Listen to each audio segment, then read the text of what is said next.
আমি আপনাদেরকে বারবার বলেছি, আবার বলতেছি, হাসরের ময়দানে, কিয়ামতের ময়দানে আল্লাহ হয়তো আল্লাহর হকগুলা আপনি বান্দা হিসেবে, আপনি অক্ষম হিসেবে আপনার উপরে দয়া করে মায়া মহব্বত করে আল্লাহ হয়তো বা আল্লাহর হকগুলা আল্লাহ আপনার উপরে কি করে দিবেন, মাফ করে দিবেন। কিন্তু বান্দার হক আল্লাহ কখনো মাফ করবেন না। বান্দার হক আল্লাহ কখনো মাফ করবেন না। আল্লাহ আপনাকে বলবেন, যাও বান্দা থেকে তোমার হক মাফ করাই নিয়ে আসো। আচ্ছা ভাই, এই দুনিয়ার মধ্যে মনে করেন আমি আপনার থেকে 100 টাকা ধার নিলাম। 100 টাকা ধার নেওয়ার পরে 2 দিন গেল, 2 দিন যাওয়ার পরে এই 100 টাকা আপনার কাছে বেশি প্রয়োজন হচ্ছে। এখন আমি আপনার কাছে গিয়ে বলতেছি, ভাই আমি আপনার কাছ থেকে 100 টাকা নিলাম, আমি তো বেশি অভাবে আছি, আপনি আমার 100 টাকাটি কী করে দেন, মাফ করে দেন। বলেন আপনি কখনো মাফ করবেন? কেননা আপনার টাকার প্রয়োজন। আপনার কিসের প্রয়োজন? আপনার বেশি টাকার প্রয়োজন। এখন হাসরের ময়দানে মানুষ থাকবে অভাবে, কে কিভাবে জান্নাতে যাইতে পারবে এটার চিন্তায় মরে যাবে। কতক্ষণ মার কাছে যাবে, কতক্ষণ বাবার কাছে যাবে, কতক্ষণ বাবা সন্তানের কাছে যাবে, সন্তান বাবার কাছে যাবে, এরকম একজন অপরজনের কাছে দৌড়াদৌড়ি করবে। ওই সময়ের মধ্যে যদি আমি আপনি গিয়ে বলি যে দুনিয়ার মধ্যে আমি তোমার হক মেরেছি, আমার হকটা মাফ করে দাও, মাফ করবেনি? বলেন না মাফ করবেননি? কেউ তো করবেন না। দুনিয়ার মধ্যে যদি বেকুবও থাকেন তখন সালাক হয়ে যাবেন। হাসরের ময়দানে কি হয়ে যাবেন? সালাক হয়ে যাবেন। তখন মায়া মহব্বত কোনো কিছু কাজ করবে না। সন্তানের বাবার প্রতি কোনো মহব্বত কাজ করবে না, আর বাবার সন্তানের প্রতি কোনো মহব্বত কাজ করবে না। দুনিয়ার মধ্যে মা সন্তানকে ছাড়া থাকতে পারে না, বাবা সন্তানকে ছাড়া থাকতে পারে না।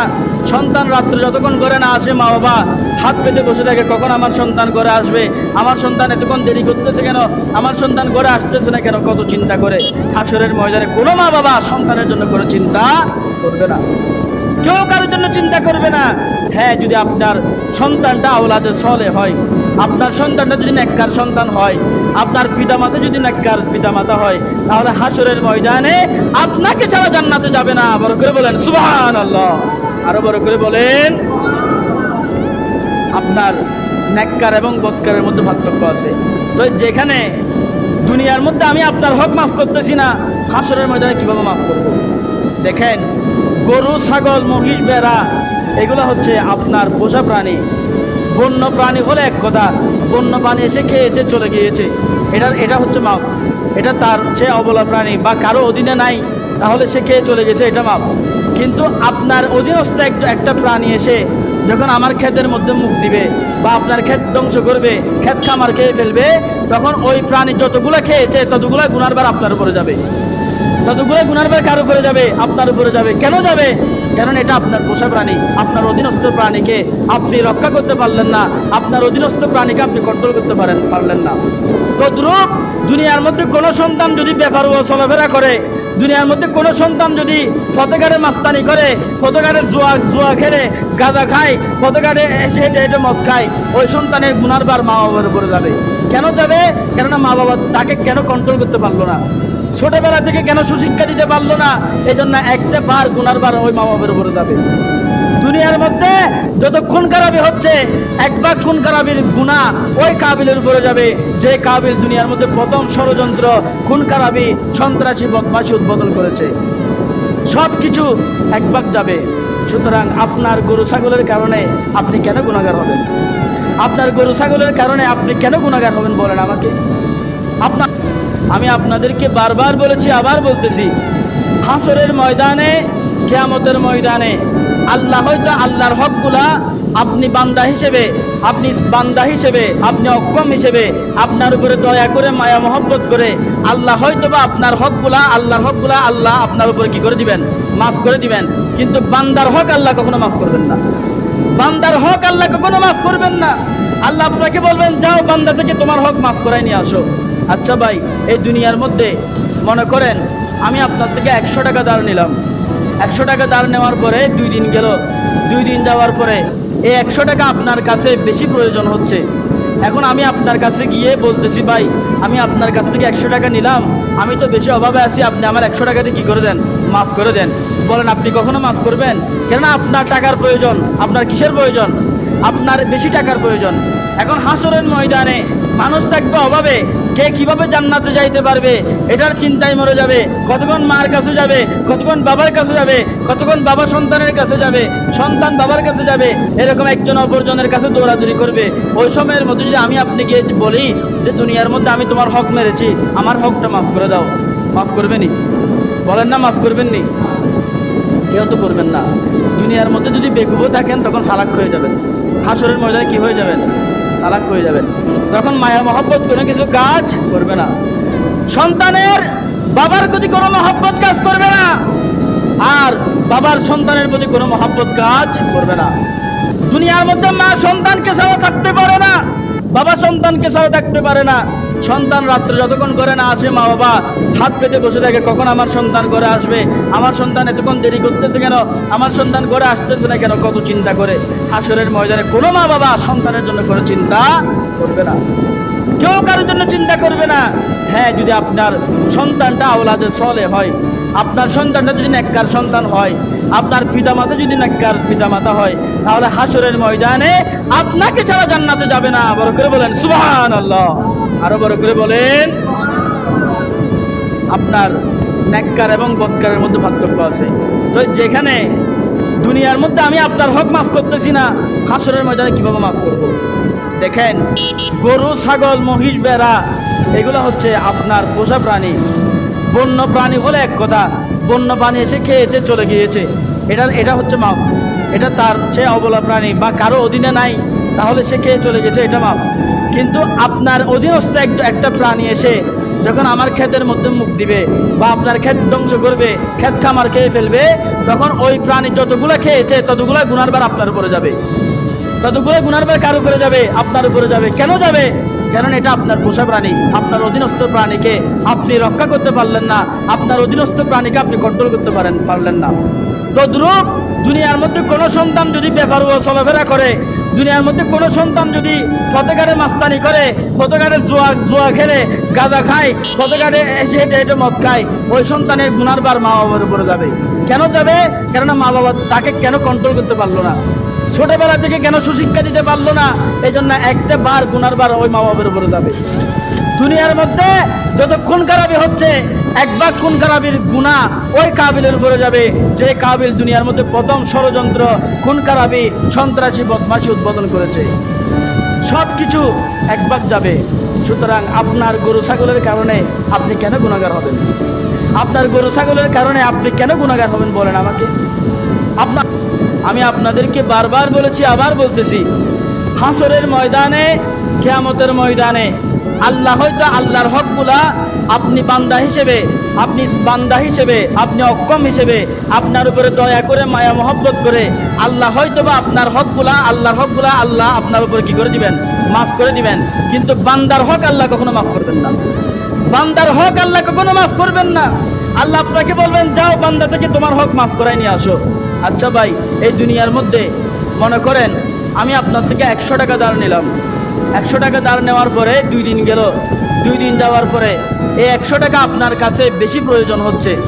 এখন আমি আপনার কাছে গিয়ে বলতেছি, ভাই আমি আপনার কাছ থেকে 100 টাকা নিলাম, আমি তো বেশি অভাবে আছি, আপনি আমার 100 টাকাটি কি করে দেন? মাফ করে দেন। বলেন আপনি কখনো মাফ করবেন? কেননা আপনার টাকার প্রয়োজন। আপনার কিসের প্রয়োজন? আপনার বেশি টাকার প্রয়োজন। এখন হাসরের ময়দানে মানুষ থাকবে অভাবে, কে কিভাবে জান্নাতে যাইতে পারবে এটার চিন্তায় মরে যাবে।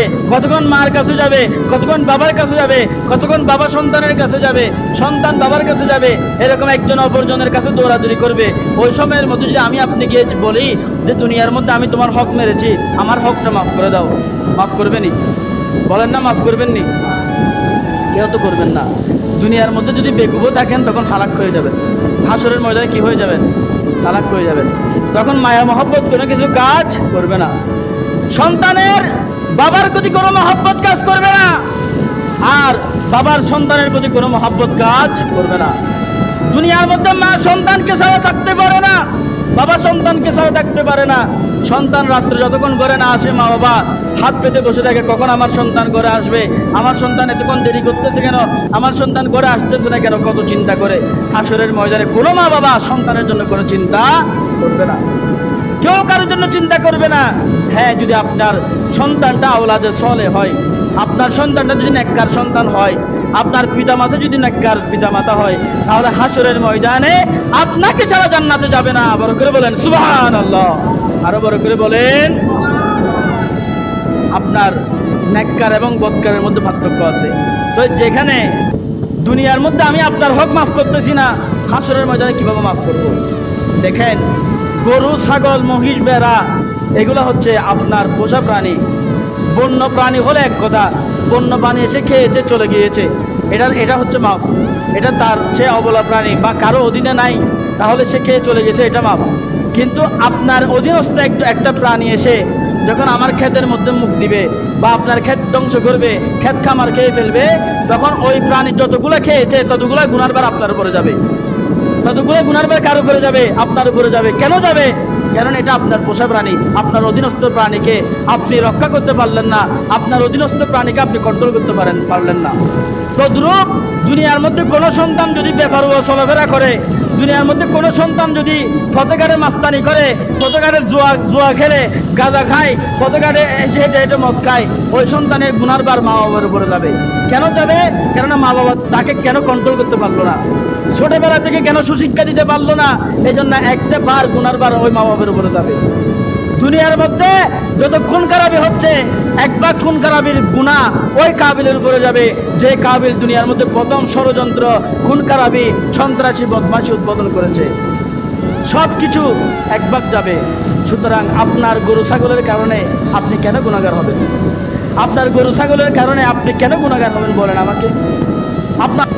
আমি আপনাদেরকে বারবার বলেছি, আবার বলতেছি, হাসরের ময়দানে, কিয়ামতের ময়দানে আল্লাহ হয়তো আল্লাহর হকগুলা আপনি বান্দা হিসেবে, আপনি অক্ষম হিসেবে আপনার উপরে দয়া করে, মায়া মহব্বত করে আল্লাহ হয়তো বা আল্লাহর হকগুলা আল্লাহ আপনার উপরে কি করে দিবেন? মাফ করে দিবেন। কিন্তু বান্দার হক আল্লাহ কখনো মাফ করবেন না। বান্দার হক আল্লাহ কখনো মাফ করবেন না। আল্লাহ আপনাকে বলবেন, যাও বান্দা থেকে তোমার হক মাফ করাই নিয়ে আসো। আচ্ছা ভাই, এই দুনিয়ার মধ্যে মনে করেন আমি আপনার থেকে 100 টাকা ধার নিলাম। 100 টাকা ধার নেওয়ার পরে 2 দিন গেল, 2 দিন যাওয়ার পরে এই 100 টাকা আপনার কাছে বেশি প্রয়োজন হচ্ছে। এখন আমি আপনার কাছে গিয়ে বলতেছি, ভাই আমি আপনার কাছ থেকে 100 টাকা নিলাম, আমি তো বেশি অভাবে আছি, আপনি আমার 100 টাকাটি কি করে দেন? মাফ করে দেন। বলেন আপনি কখনো মাফ করবেন? কেননা আপনার টাকার প্রয়োজন। আপনার কিসের প্রয়োজন? আপনার বেশি টাকার প্রয়োজন। এখন হাসরের ময়দানে মানুষ থাকবে অভাবে, কে কিভাবে জান্নাতে যাইতে পারবে এটার চিন্তায় মরে যাবে। কতক্ষণ মার কাছে যাবে, কতক্ষণ বাবার কাছে যাবে, কতক্ষণ বাবা সন্তানের কাছে যাবে, সন্তান বাবার কাছে যাবে, এরকম একজন অপরজনের কাছে দৌড়াদৌড়ি করবে। ওই সময়ের মধ্যে যদি আমি আপনি গিয়ে বলি যে দুনিয়ার মধ্যে আমি তোমার হক মেরেছি, আমার হকটা মাফ করে দাও, মাফ করবেনি? বলেন না মাফ করবেননি? কেউ তো করবেন না। দুনিয়ার মধ্যে যদি বেকুবও থাকেন তখন সালাক হয়ে যাবেন। হাসরের ময়দানে কি হয়ে যাবেন? সালাক হয়ে যাবেন। তখন মায়া মহব্বত কোনো কিছু কাজ করবে না। সন্তানের বাবার প্রতি কোনো মহব্বত কাজ করবে না, আর বাবার সন্তানের প্রতি কোনো মহব্বত কাজ করবে না। দুনিয়ার মধ্যে মা সন্তানকে ছাড়া থাকতে পারে না, বাবা সন্তানকে ছাড়া থাকতে পারে না। সন্তান রাত্রে যতক্ষণ ঘরে না আসে, মা বাবা হাত পেতে বসে থাকে, কখন আমার সন্তান ঘরে আসবে, আমার সন্তান এতক্ষণ দেরি করতেছে কেন, আমার সন্তান ঘরে আসতেছে না কেন, কত চিন্তা করে। হাসরের ময়দানে কোনো মা বাবা সন্তানের জন্য কোনো চিন্তা করবে না, কেউ কারোর জন্য চিন্তা করবে না। হ্যাঁ, যদি আপনার সন্তানটা আওলাদে সলেহ হয়, আপনার সন্তানটা যদি নেককার সন্তান হয়, আপনার পিতামাতা যদি নেককার পিতামাতা হয়, তাহলে হাসরের ময়দানে আপনাকে ছাড়া জান্নাতে যাবে না। বড় করে বলেন সুবহানাল্লাহ। আরো বড় করে বলেন। আপনার নেককার এবং বদকারের মধ্যে পার্থক্য আছে। তো যেখানে দুনিয়ার মধ্যে আমি আপনার হক মাফ করতেছি না, হাসরের ময়দানে কিভাবে মাফ করব? দেখেন, গরু, ছাগল, মহিষ, ভেড়া এগুলো হচ্ছে আপনার পোষা প্রাণী।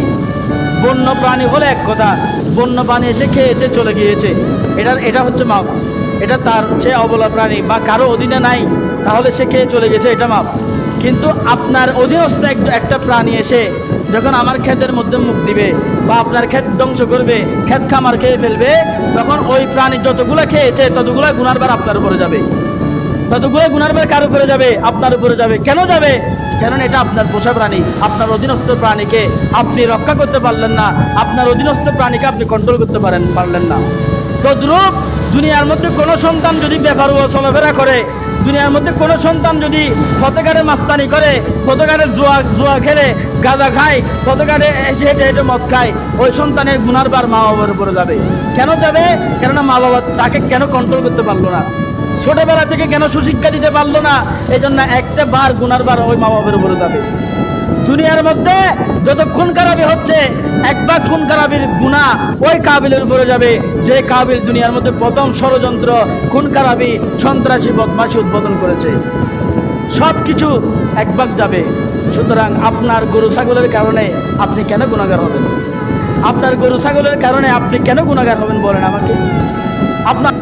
আমি আপনাদেরকে বারবার বলেছি, আবার বলতেছি, হাসরের ময়দানে, কিয়ামতের ময়দানে আল্লাহ হয়তো আল্লাহর হকগুলা আপনি বান্দা হিসেবে, আপনি অক্ষম হিসেবে, আপনার উপরে দয়া করে, মায়া মহব্বত করে আল্লাহ হয়তো বা আপনার হকগুলা, আল্লাহর হকগুলা আল্লাহ আপনার উপরে কি করে দিবেন?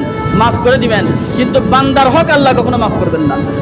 বান্দার হক আল্লাহ কখনো মাফ করবেন না। আল্লাহ আপনাকে বলবেন, যাও বান্দা থেকে তোমার হক মাফ করাই নিয়ে আসো। আচ্ছা ভাই, এই দুনিয়ার মধ্যে মনে করেন আমি আপনার থেকে 100 টাকা ধার নিলাম। 100 টাকা ধার নেওয়ার পরে 2 দিন গেল, 2 দিন যাওয়ার পরে এই 100 টাকা আপনার কাছে বেশি প্রয়োজন হচ্ছে। এখন আমি আপনার কাছে গিয়ে বলতেছি, ভাই আমি আপনার কাছ থেকে 100 টাকা নিলাম, আমি তো বেশি অভাবে আছি, আপনি আমার 100 টাকাতে কি করে দেন? মাফ করে দেন। বলেন আপনি কখনো মাফ করবেন? কেননা আপনার টাকার প্রয়োজন। আপনার কিসের প্রয়োজন? আপনার বেশি টাকার প্রয়োজন। এখন হাসরের ময়দানে মানুষ থাকবে অভাবে, কে কিভাবে জান্নাতে যাইতে পারবে এটার চিন্তায় মরে যাবে। কতক্ষণ মার কাছে যাবে, কতক্ষণ বাবার কাছে যাবে, কতক্ষণ বাবা সন্তানের কাছে যাবে, সন্তান বাবার কাছে যাবে, এরকম একজন অপরজনের কাছে দৌড়াদৌড়ি করবে। ওই সময়ের মধ্যে যদি আমি আপনি গিয়ে বলি যে দুনিয়ার মধ্যে আমি তোমার হক মেরেছি, আমার হকটা মাফ করে দাও, মাফ করবেনি? বলেন না মাফ করবেননি? কেউ তো করবেন না। দুনিয়ার মধ্যে যদি বেকুবও থাকেন তখন চালাক হয়ে যাবেন। হাসরের ময়দানে কি হয়ে যাবেন? চালাক হয়ে যাবেন। তখন মায়া মহব্বত কোনো কিছু কাজ করবে না। সন্তানের বাবার প্রতি কোনো মহব্বত কাজ করবে না, আর বাবার সন্তানের প্রতি কোনো মহব্বত কাজ করবে না। দুনিয়ার মধ্যে মা সন্তানকে ছাড়া থাকতে পারে না, বাবা সন্তানকে ছাড়া থাকতে পারে না। সন্তান রাত্রে যতক্ষণ ঘরে না আসে, মা বাবা হাত পেতে বসে থাকে, কখন আমার সন্তান ঘরে আসবে, আমার সন্তান এতক্ষণ দেরি করতেছে কেন, আমার সন্তান ঘরে আসতেছে না কেন, কত চিন্তা করে। হাসরের ময়দানে কোনো মা বাবা সন্তানের জন্য কোনো চিন্তা করবে না, কেউ কারোর জন্য চিন্তা করবে না। হ্যাঁ, যদি আপনার সন্তানটা আওলাদে সলে হয়, আপনার সন্তানটা যদি নেককার সন্তান হয়, আপনার পিতামাতা যদি নেককার পিতামাতা হয়, তাহলে হাসরের ময়দানে আপনাকে ছাড়া জান্নাতে যাবে না। বড় করে বলেন সুবহানাল্লাহ। আরো বড় করে বলেন। আপনার নেককার এবং বদকারের মধ্যে পার্থক্য আছে। তো যেখানে দুনিয়ার মধ্যে আমি আপনার হক মাফ করতেছি না, হাসরের ময়দানে কিভাবে মাফ করব? দেখেন, গরু, ছাগল, মহিষ, ভেড়া এগুলো হচ্ছে আপনার পোষা প্রাণী। বন্য প্রাণী হলে এক কথা, বন্য প্রাণী এসে খেয়েছে চলে গিয়েছে, এটা হচ্ছে মাপ। এটা তার, সে অবলা প্রাণী বা কারো অধীনে নাই, তাহলে সে খেয়ে চলে গেছে, এটা মাপ। কিন্তু আপনার অধীনস্থ একটা প্রাণী এসে যখন আমার ক্ষেতের মধ্যে মুখ দিবে বা আপনার ক্ষেত ধ্বংস করবে, ক্ষেত খামার খেয়ে ফেলবে, তখন ওই প্রাণী যতগুলা খেয়েছে ততগুলা গুনার ভার আপনার উপরে যাবে। ততগুলো গুনার ভার কার উপরে যাবে? আপনার উপরে যাবে। কেন যাবে? কারণ এটা আপনার পোষা প্রাণী। আপনার অধীনস্থ প্রাণীকে আপনি রক্ষা করতে পারলেন না, আপনার অধীনস্থ প্রাণীকে আপনি কন্ট্রোল করতে পারলেন না। তদ্রূপ দুনিয়ার মধ্যে কোনো সন্তান যদি বেপরোয়া চলাফেরা করে, দুনিয়ার মধ্যে কোনো সন্তান যদি ফতেগারে মাস্তানি করে, ফতেগারে জুয়া খেলে, গাঁজা খায়, ফতেগারে এসে হেঁটে হেঁটে মদ খায়, ওই সন্তানের গুনার বার মা বাবার উপরে যাবে। কেন যাবে? কেননা মা বাবা তাকে কেন কন্ট্রোল করতে পারলো না, ছোটবেলা থেকে কেন সুশিক্ষা দিতে পারলো না, এই জন্য একটা বার গুনার বার ওই মা বাবার উপরে যাবে। দুনিয়ার মধ্যে যত খুন খারাপি হচ্ছে, এক ভাগ খুন খারাপির গুনাহ ওই কাবিলের উপরে যাবে, যে কাবিল দুনিয়ার মধ্যে প্রথম ষড়যন্ত্র, খুন খারাপি, সন্ত্রাসী, বদমাশি উদ্বোধন করেছে। সব কিছু এক ভাগ যাবে। সুতরাং আপনার গরু ছাগলের কারণে আপনি কেন গুনাহগার হবেন? আপনার গরু ছাগলের কারণে আপনি কেন গুনাহগার হবেন বলেন আমাকে? আমি আপনাদেরকে বারবার বলেছি, আবার বলতেছি, হাসরের ময়দানে, কিয়ামতের ময়দানে আল্লাহ হয়তো আল্লাহর হকগুলা আপনি বান্দা হিসেবে, আপনি অক্ষম হিসেবে, আপনার উপরে দয়া করে, মায়া মহব্বত করে আল্লাহ হয়তো বা আপনার হকগুলা, আল্লাহর হকগুলা আল্লাহ আপনার উপরে কি করে দিবেন? মাফ করে দিবেন। কিন্তু বান্দার হক আল্লাহ কখনো মাফ করবেন না। বান্দার হক আল্লাহ কখনো মাফ করবেন না। আল্লাহ আপনাকে বলবেন যাও বান্দা থেকে তোমার হক মাফ করাই নিয়ে আসো। আচ্ছা ভাই, এই দুনিয়ার মধ্যে মনে করেন আমি আপনার থেকে 100 টাকা ধার নিলাম। 100 টাকা ধার নেওয়ার পরে 2 দিন গেল, 2 দিন যাওয়ার পরে এই 100 টাকা আপনার কাছে বেশি প্রয়োজন হচ্ছে। এখন আমি আপনার কাছে গিয়ে বলতেছি ভাই আমি আপনার কাছ থেকে 100 টাকা নিলাম, আমি তো বেশি অভাব